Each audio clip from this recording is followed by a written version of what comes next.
నమస్కారం అండి. అంతర్యామిలో ఈరోజు అంశం అన్నపూర్ణ ఆశీర్వాదం. మనకు అందించిన వారు నారంశెట్టి ఉమామహేశ్వరరావు గారు. వినిపిస్తున్నది మీ విజయభాస్కర్. అన్నం పరబ్రహ్మస్వరూపం. అది లేనిదే జీవులు బతకలేవు.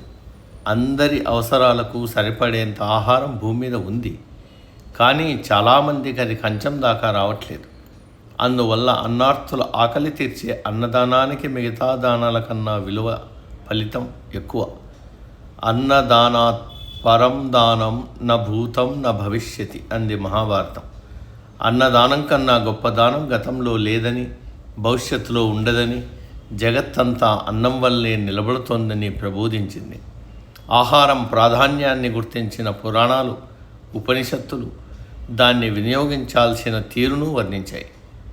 తేన త్యక్తేన భుంజీతాహ, త్యాగగుణంతో ప్రవర్తిస్తూ అవసరమైనంతే తీసుకోవాలని ఈశావాస్య ఉపనిషత్ బోధించగా, అన్నంన పరిచక్షీత అంది తైత్తరీయ ఉపనిషత్. దైవానుగ్రహం వల్ల అన్నం లభిస్తోందని, దాన్ని ప్రసాదంగా భావించాలని తెలిపింది. ఆహారం పూజ్యమైనది, దాన్ని వృధా చేయడం అంటే దైవానుగ్రహాన్ని కోల్పోవడమే అని అన్నపూర్ణాదేవి పురాణం హెచ్చరించింది.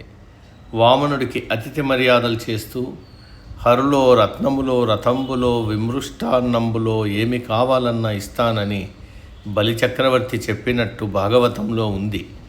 అన్న పానీయాలను విలువైన రత్నాలు, రథాలతో కలిపి ప్రస్తావించడం అంటే అన్నం పెట్టి ఆదరించడం అనే ధర్మానికి ఉన్న విలువను లోకానికి తెలుపడమే.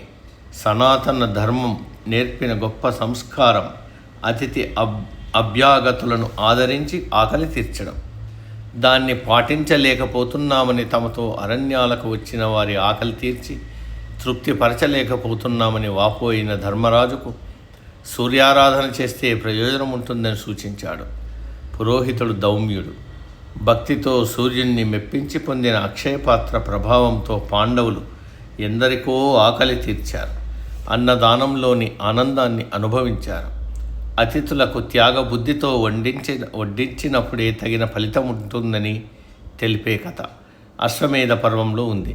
అశ్వమేధయాగం చేసిన ధర్మరాజు అశేష ప్రజానీకానికి పెద్ద ఎత్తున అన్నదానం చేశాడు. ఒక ముంగీస మాత్రం సక్తుప్రస్తుడనే పేద ఇంట్లో అన్నదానానికి ఇది సరితూగలేదని ఆక్షేపించింది.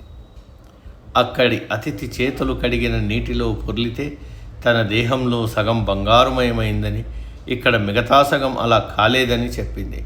ఆ నిరుపేద కష్టపడి సంపాదించి అతిథికి త్యాగంతో సమర్పించాడని, ఆడంబరాల కంటే కూడా ప్రేమానురాగాలతో పెట్టినప్పుడే అన్నదానానికి విలువ చేకూరుతుందని చెబుతుంది ఈ వృత్తాంతం. అన్నం అరగడియలో అరుగుతుంది, ఆదరణ శాశ్వతంగా ఉంటుందన్న పెద్దల మాటలోని ఆంతర్యం కూడా ఇదే. లోకంలో అన్నాన్ని మించినది ఏదీ లేదని, అన్నదానం చేసేవారిని చూసి దేవతలు సంతోషిస్తారని పద్మపురాణం వివరించింది. అన్నాన్ని వృధా చేయకుండా మరొకరి ఆకలి తెచ్చడానికి దాన్ని సద్వినియోగం చేయడమే అన్నపూర్ణాదేవికి మనమిచ్చే గౌరవం. అదే అమ్మవారి ఆశీర్వాదాన్ని అందిస్తుంది. సమాప్తం. సర్వే జన సుఖినో భవంతు.